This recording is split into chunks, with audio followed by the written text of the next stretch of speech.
So here we're still subtracting a fraction from a mixed number, but this time we can't subtract the fraction from the fraction in the mixed number. So first we have 2 1/3, but we need to subtract 2/3, and there's only 1/3 in our mixed number. So what we can do is exchange with our whole number.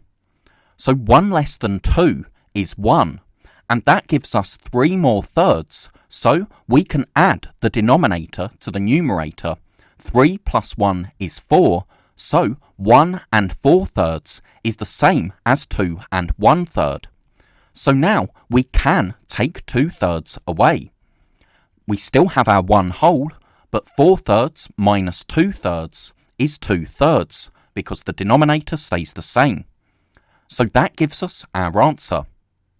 Next we have 3 1/5, and we need to subtract 4/5. But if we only have 1/5, we can't take 4/5 away. So we need to exchange one of our wholes for 5 more fifths. 1 less than 3 is 2, and that means we have 5 more fifths, so we can add the denominator to the numerator. 5 plus 1 is 6, so 2 6/5 is the same as 3 1/5, but now we can take 4/5 away. So 2 minus nothing is 2, and 6/5 minus 4/5 is 2/5. So our answer is 2 2/5. Finally, we start with 2 1/4, but we need to take 3/4 away.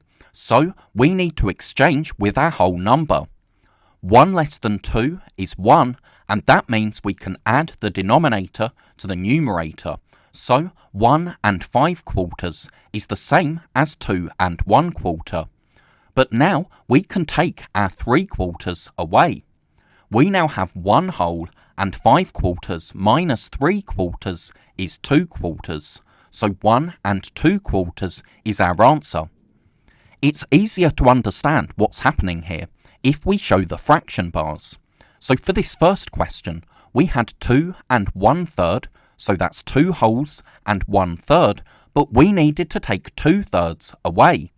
So what we did is split one of our wholes into thirds.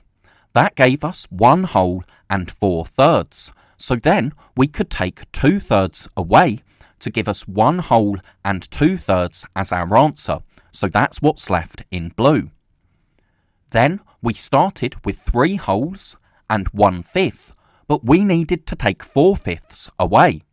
So we changed one of our wholes into fifths. That meant we had 2 wholes and 6/5. So we could take away 1, 2, 3, 4/5, and that meant we were left with 2 wholes and 2/5 in blue, so that was our answer. Finally, we had 2 1/4, but we needed to take 3/4 away. We changed one of our wholes into quarters, and that meant we had 4 more quarters, so we could add the denominator to the numerator.